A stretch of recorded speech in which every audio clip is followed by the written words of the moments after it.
Hey, what's up? It's Jim, and this is Movie Crap. This is my weekly movie news show where I talk about movie news that I want to talk about and some articles and reviews and all sorts of things, and this is a jam-packed show because of D23 and a lot of shit. So here we go. I'm going to talk about the D23 stuff first. So first up, I'm going to talk about Pixar. Now the big news, and I think the news you care most about, is Incredibles 2, but that leads into another story and so forth. So the thing with Incredibles 2, one, it is coming out a year earlier. It's coming out next year instead of 2019. Also, it is going to take place mere seconds after the original, basically meaning that the Underminer is coming back. It's going to be more from Elastigirl's perspective than from Mr. Incredible's perspective, so that's another thing. The thing that had me concerned, but throughout the week I read more reports and it made me less concerned, was the idea that this movie's coming out a year earlier, which means kind of less production process and how those decisions were made and how long they were aware of it and like how that's going to affect the production of this movie, because The Incredibles is a really well-made film and I don't want the sequel to be kind of shafted because they needed to make a release date,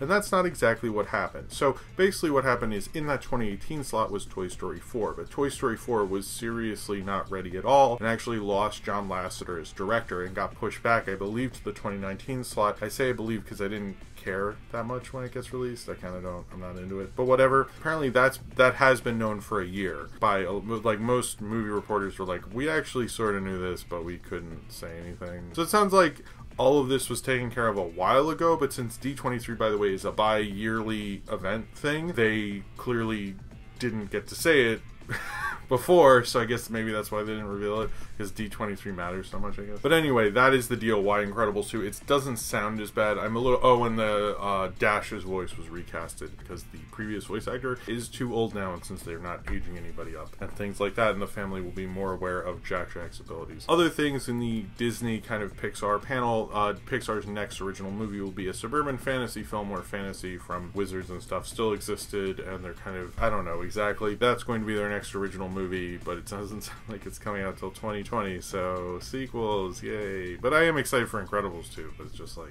what happened, guys? Seriously? Well, I guess Coco's an original movie, so anyway, so I guess I shouldn't be that bummed, but that is the next one. It's a suburban fantasy film where there's unicorns and stuff in this world, integrated with modern technology and in a suburban atmosphere, so that could be interesting. Coco apparently has songs from the Frozen songwriters, which I didn't know. Kind of makes me think maybe Coco will be better than the fact that I don't care that much about it, but it is directed by Lee Ulrich, who directed Toy Story 3, so I have some faith in it. They announced that Frozen 2 is definitely at this point just going to be called Frozen 2. It's not going to be like called Frozen Ice Storm or Blizzard or Frozen Defrosting.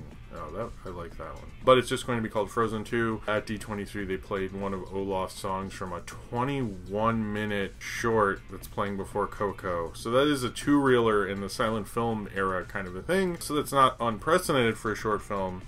But fuck, that shit is long, bro. Like, you're gonna play 21 minutes. So by the way, with previews are usually about 15 minutes. When everyone says, why are there so many previews? It's about 15 to 20. So anytime someone says that, just be like, it's 15 to 20. But anyway, so you have 15 to 20 minutes of trailers, then you have 21 minutes of Olaf doing his thing, and then you get to Coco. It'll maybe be 45 minutes before you see Coco from when the lights went down until you see Coco. Definitely 40 minutes. 35. Still, that's a lot. And in other animation news, Wreck-It Ralph 2 is going to take place on the Ralph Breaks the Internet, and is going to bring various like Disney princesses and stuff, and they're going to interact with girls. Sarah Silverman played whatever her name was. There's going to be like stormtroopers and Marvel characters, and it sounds like kind of like a Roger Rabbit-ish kind of thing, which is sort of what the original Wreck-It Ralph was going towards, but didn't fully get as into as Roger Rabbit did. But that's apparently what it's going to be. There's going to be, you know, lots of interaction from the various Disney properties, which sounds kind of interesting and fun. Moving on to Marvel stuff. Now, first off, there was a new Infinity War poster. There was a new Black Panther poster. Those both look cool. I'm pretty sure they're done by the same artist, and his or her name will be right here in front of me. Other things from the Marvel panel. One is they played an Infinity War trailer that none of us can see, but they could conveniently release for Comic-Con to kind of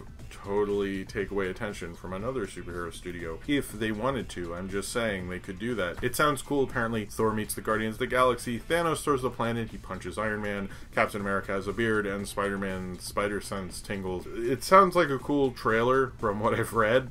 I don't know when we're going to see it. They revealed Thanos' horde, a bunch of various characters. He's going to have a team. It's not just going to be Thanos. Although in the original Infinity Gauntlet, he kind of just had him and a bunch of people just chilling out at his apartment or something in the space, like the stage thing. So I was kind of hoping it was be more of those people, but it seems like he has a whole group of people that they can fight, so it's not just Thanos, which half sounds cool, half sounds lame. And finally, in the Marvel news, Mark Ruffalo has said there will not be a standalone Hulk movie because of Universal. He was like very explicit about it. It was like in the press line or something. Someone asked him, he was very like clear, like there will not be a standalone Hulk movie because of Universal, because they own the rights and they will not share with Marvel, which is super lame and would be cool. I think Mark Ruffalo does a good job as the Hulk, and it would be nice for him to get a standalone movie, since the other standalone Hulk movie in the MCU is like fucking The Incredible Hulk, which was not very good. So I wish they kind of get together, especially like Universal. You don't have that many hits, come on. Like, you just gotta wait between Fast and Furious movies to make money. You're gonna tell me, well, I guess, and Minions. If they were Disney greedy, they could fucking get on that shit quick. Okay, so everyone's really excited for Mary Poppins Returns, and there was a motion poster. I'm not, but everyone is, so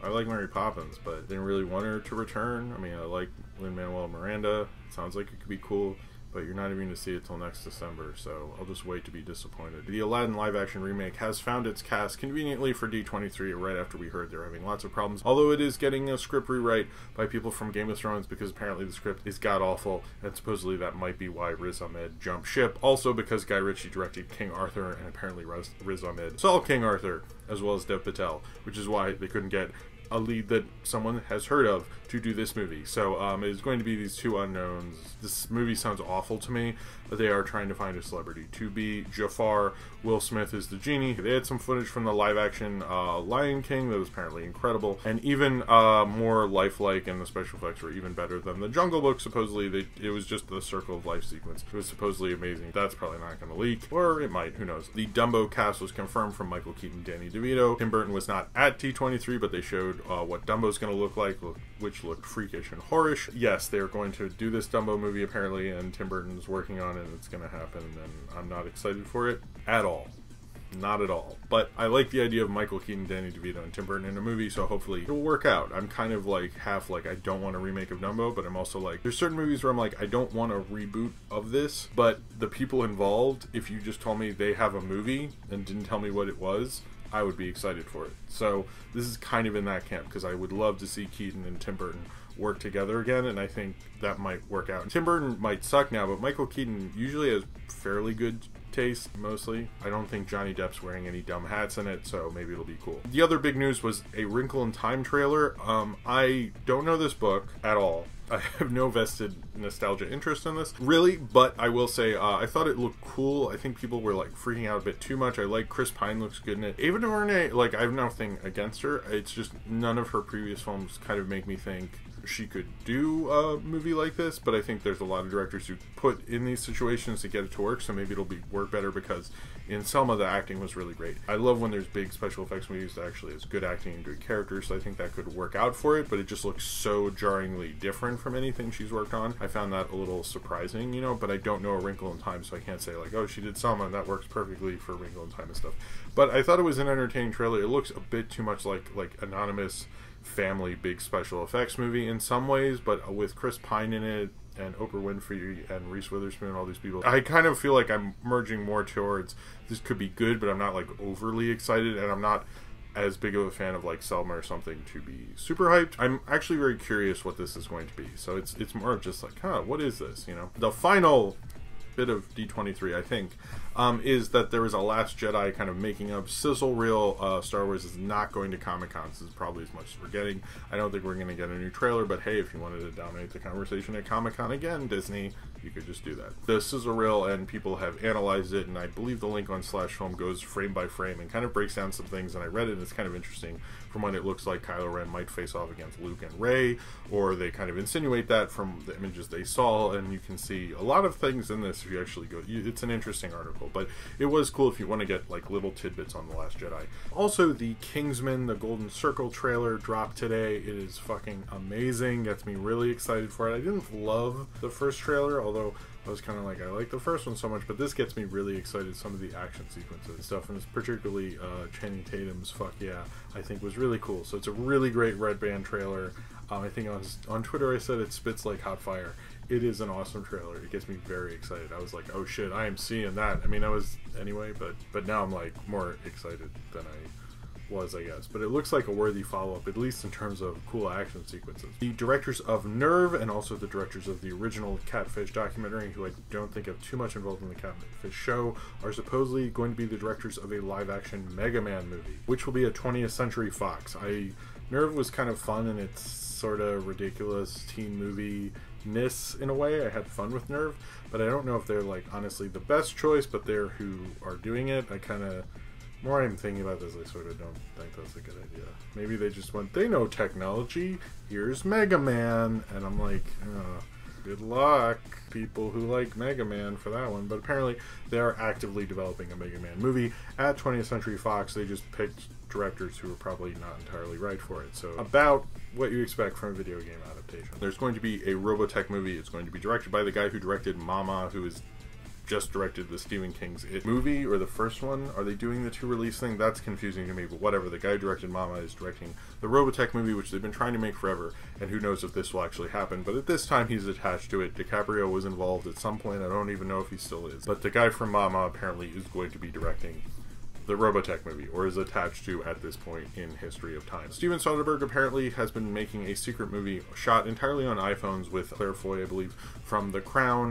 Not much is known about it, but sounds interesting, and I'm glad, hey, Soderbergh already is working on his follow-up, which is a very Soderbergh thing to do. There's two things about Scorsese. Obviously, The Irishman is in production, or is about to be in production. There's an article from IndieWire called 9 Things to Know About The Irishman, which is interesting to note. So if you want to know more about it, a lot of it are things I've already talked about, or people already know, but it's interesting to go through nonetheless. And then Scorsese's next movie, oh, that's really cool. Scorsese's next movie is called Killers of the Flower of the Moon, which is starring Leonardo DiCaprio and is an adaptation of the book Killers of the Flower of the Moon, the Osage murders, and the birth of the FBI. And it's actually a really interesting story, and I know DiCaprio wanted to do it actually with J.J. Abrams at one point, but it sounds like Scorsese's going to do it. It's a very interesting story about murders of Native Americans and how the FBI was started, and it sounded, I was like interested in the story. I wanted to read a Wikipedia, which I actually didn't, or maybe read this book, which I guess I could do, but it sounds really cool, and I'm excited. I didn't realize it was based on that. So, box office. Let's talk about box office. So what happened basically this weekend? Where the Planet of the Apes didn't make as much as everyone thought it would. It made about 56 million. People were comparing it to Star Trek Beyond, but it actually made around 70. So it made less than people thought it would. I was surprised because I've heard lots of people complain about how it was pushed back a year so they could work on it more, which I thought was good, you know, quality-wise. But it was interesting that not enough people came out to see it, and I was a little surprised and disappointed because I know they've talked about doing a fourth Planet of the Apes movie. Fox has, maybe through a different director, because Matt Reeves is doing Batman and stuff. I was disappointed by that box office. I was kind of surprised. Big Sick expanded, made about 7 million, is now up to 15 million. That seems to be the big sleeper hit of the summer. Spider-Man Homecoming, despite actually getting to 207 million domestically, went down 62%, but it went from over 100 million to 44 million, which is honestly not that bad, but still I think we all thought it would hold a little better. So before we get to the rest of the news, I'm going to say RIP to George Romero. I think there's very few filmmakers who ended up being as influential to culture and everything as George Romero was. One of my favorite films growing up, and when I got more into filmmaking, was Dawn of the Dead. I grew up with Night of the Living Dead. I love Martin. I have only really reviewed Dawn of the Dead. If you want to check that out, just go to my YouTube channel. George Romero was kind of always someone I always knew as a great filmmaker, as someone who was a great satirist, whose zombie films were important to culture, and even when people say they're into zombie films, they hadn't seen a Romero film, I've bought Dawn of the Dead for a lot of people because it's like, it is an essential part of film history. And if you haven't seen Dawn and Night of the Living Dead, I'm not a huge fan of Day, but if you want to go there too, I would say definitely check those films out. I'm kind of sort of still not over it. There's a lot of great pieces on him. You can read them all over the internet. Like, major film things just keep writing about him because there's just so many stories to tell, and he's such a major figure. And I don't think it is kind of like one of the major film director deaths of my lifetime. And probably one of the major film directors, and the people are really reconsidering him in certain ways that he should be. He is a great filmmaker. He is very influential. Drew McWeeny in a tweet said, literally for the past 50 years, everyone's been trying to rip him off, and that's pretty much it. The Walking Dead has been tried forever to get him to direct an episode. He refused. He wanted zombie films and horror films to really represent something and say something. And he really expected a lot of a genre that most people for a long time until recently didn't expect very much from, and it's like an epically sad day. George Romero is no longer with us. Also, Martin Landau died. I think it was unfortunate that he died. Literally, I think it was announced later the day that Romero died, and I think the Romero news kind of gobbled it up. There's certain people who didn't know Martin Landau died. They'd be like, oh, Martin Landau died, and they'd be like, what? I've been so into reading Romero articles, I sort of ignore it. But Martin Landau was a great actor, specifically for Ed Wood, other things from Mission Impossible to even Baps. I always really liked Martin Landau. He did a great interview with Mark Maron recently, which I very much recommend. John Watts, the director of Spider-Man Homecoming, who on screen in an interview with Screen Crush originally said he wasn't sure if he would be coming back for a sequel to Spider-Man Homecoming.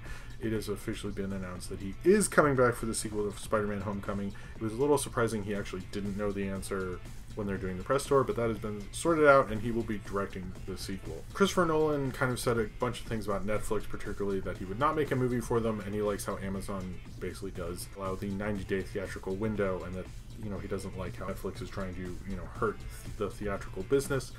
And to be honest, as much as I don't love Christopher Nolan interviews, I do like that he brings back 70mm and makes the theatrical experience interesting, and like promotes that, and makes, like, I've seen his last two movies in IMAX because I was like, oh, I have to see it in IMAX. I might not have liked them that much, but I saw them in IMAX. So he brings up that 90-day theatrical window, and I have to say, Amazon has been a lot more successful at the theatrical movie thing than Netflix has. Netflix hasn't really had a huge hit. Okja got talked about a lot the weekend it came out, but it's kind of faded a bit. So I think the 90-day window thing, if Netflix were to do that, which they haven't, they want to do this day and date thing, I think that could have worked out for him, and I think he actually has a bit of a point. Hopefully Netflix gets their shit together at some point and does that, but we'll see about that.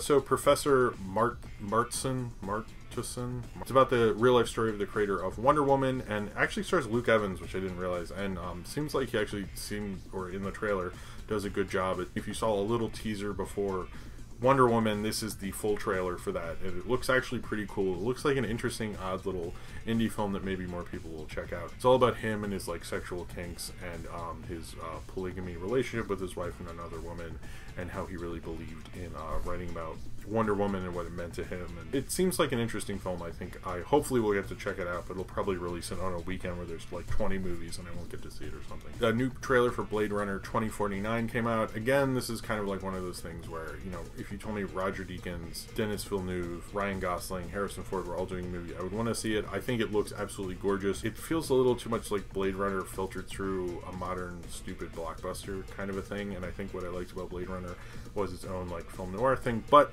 I haven't seen this movie. It's just the ideas I'm getting from the trailer, but it still looks amazingly cool, and I'm still actually kind of excited. I rewatched Blade Runner recently, and I'm kind of very much into the idea of the Blade Runner 2049 release, so I hope it's actually a pretty cool movie. Del Toro's The Shape of Water trailer looks actually really cool. It looks like the kind of Del Toro movie we've all really wanted. The trailer got me very interested. It looks like a really, really cool movie. Kind of the kind of fantasy elements that we love from like Pan's Labyrinth and things like that. So I'm very excited for The Shape of Water after seeing that trailer. If you wondered what happened to the guy who Caesar interacted with from Dawn of the Planet of the Apes, apparently there was a scene that was not shot. People keep reporting that it was shot. Apparently it was in the script, but it was cut about what happened to him. Supposedly Woody Harrelson's character had killed him after he told people that Caesar wasn't just a normal ape, he was a great leader, and he killed him because he didn't want that idea spreading like a virus. So, or you can read more about that, even though I just sort of told you what it was. And finally, the Disaster Artist trailer came out. This is the movie about the making of The Room with James Franco, Seth Rogen, and Dave Franco, and a lot of other people. It was actually a funny trailer. I have heard people they're a little nervous that it's going to be a lot of Hollywood people kind of poking fun at these kind of small-time guys who made this kind of notoriously bad movie. But from my understanding, it feels more like the movie Ed Wood, that kind of approach, which I think would probably be the right approach. Makes me actually want to do a review of The Room before it comes out, so maybe I will do that. I'm actually a little excited. I think it could be a cool idea for them. James Franco seems like he's really getting the Tommy Wiseau thing. I'm sure people are going to object to this film to a certain regard. So that was Movie Crap for this week. I feel like we're very jam-packed with like major big movie stories that could all headline this thing. Next weekend is Comic-Con, so we're probably gonna have another one of those. So thank you very much for watching. I had tons of reviews coming out. War of the Planet of the Apes, a new Mystery Science Theater review for Yongari, finally my Baby Driver review, Escape from the Planet of the Apes, and I guess now this. Movie review vote will be this weekend, or at least that's what I'm hoping right now. Thank you very much for watching. Comment below in the comments about any of the stories that I talked about within here, and subscribe if you would like to.